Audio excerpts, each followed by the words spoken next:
Part 2। Sikandar महान और डाकू। सिकंदर यूनान देश के अंतर्गत मकदूनिया नामक राज्य का राजकुमार था। उसके पिता थे नरेश फिलिप।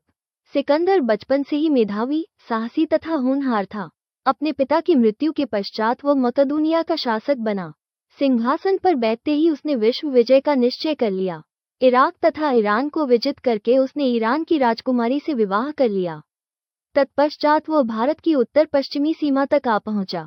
इस प्रदेश के वीर शासक राजा पुरु ने सिकंदर से लोहा लेने की ठान ली। राजा पुरु की वीरता की चर्चा दूर तक फैली हुई थी। सिकंदर की पत्नी को भय था कि राजा पुरु के हाथों उसका सुहाग न उजड़ जाए, अतः वो युद्ध से 1-2 दिन पूर्व ही वेश बदलकर राजा पुरु के महल में पहुंच गई।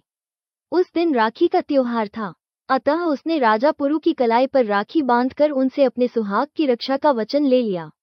राजा पुरु ने वचन देने में तनिक भी आनाकानी नहीं की। अगले दिन सिकंदर महान तथा राजा पुरु की सेनाएं युद्ध क्षेत्र में उतरी तो घमासान युद्ध हुआ। सिकंदर राजा पुरु से युद्ध करते हुए अपने घोड़े से नीचे गिर पड़ा।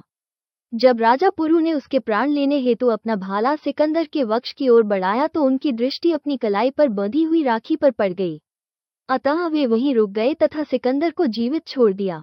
परंतु दुर्भाग्यवश उसी समय सिकंदर के सैनिकों ने उन्हें असावधान देखकर बंदी बना लिया। यद्यपि राजा पुरु युद्ध में पराजित हो गए थे, तथापि सिकंदर तथा उसके सैनिकों पर राजा पुरु की वीरता का आतंक छा गया था। अगले दिन जब राजा पुरु को सिकंदर महान के दरबार में प्रस्तुत किया गया तो सिकंदर ने उनसे पूछा, राजन, आपके साथ कैसा व्यवहार किया जाए, जैसा एक शासक को दूसरे शासक के साथ करना चाहिए। राजा पुरु ने उत्तर दिया। सिकंदर तथा उसके सैनिक अधिकारी राजा पुरु की निर्भीकता की प्रशंसा किए बिना न रह सके। यही नहीं, सिकंदर के सैनिकों ने भारत में आगे बढ़ने से भी इनकार कर दिया। यद्यपि सिकंदर उनके निर्णय से सहमत नहीं था। अगले ही दिन एक विचित्र घटना घट गई। सिकंदर के सैनिकों ने एक भारतीय डाकू को अपने शिविर में चोरी करते हुए पकड़ लिया। जब उस डाकू को सिकंदर महान के समक्ष लाया गया तो उसके हाथ पैर बंधे हुए थे, तथापि वो तनकर खड़ा था और उसके मुखड़े पर भय का चिन्ह मात्र भी नहीं था। ये देखकर सिकंदर महान अचंभे में पड़ गया और डाकू को घूरते हुए गर्जकर बोला, तुम्हारा अपराध क्षम्य नहीं है। तुमने मेरे शिविर में चोरी करने का दुस्साहस किया है। तुम्हें कठिन दंड दिया जाएगा। फिर भी यदि तुम्हें अपने बचाव में कुछ कहना है तो कह सकते हो। डाकू निर्भीक स्वर में बोला, महाराज, मैं अपना अपराध स्वीकार करता हूँ। आपने मुझे डाकू कहकर कठिन दंड देने की बात कही है क्योंकि मैंने आपके शिविर में चोरी की है, परंतु मुझे आश्वासन दीजिए कि मेरी बात पर आप निष्पक्षता से विचार करने के बाद न्याय करेंगे। जो भी कहना है निर्भय होकर कहो। मैं वचन देता हूँ कि तुम्हारी बात पर निष्पक्षता से विचार करके तुम्हारे साथ न्याय किया जाएगा। आश्वासन पाकर डाकू ने कहा, महाराज, मुझे अपने लिए कड़ा दंड स्वीकार है क्योंकि मैंने आपके शिविर में घुसकर चोरी करने की अनधिकार चेष्टा की है।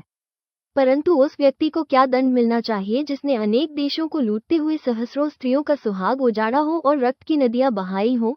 डाकू के शब्द सुनकर सिकंदर के दरबार में चुप्पी छा गई तथा सिकंदर की आंखें झुक गईं। वो डाकू की हिम्मत पर चकित था, साथ ही वो अपने अपराध द्वारा जनित ग्लानि के कारण लज्जित भी था, मानो उसके मुंह पर ताला पड़ गया हो। अतः वह धीमे स्वर में बोला, इस वीर व्यक्ति को शीघ्र मुक्त कर दिया जाए।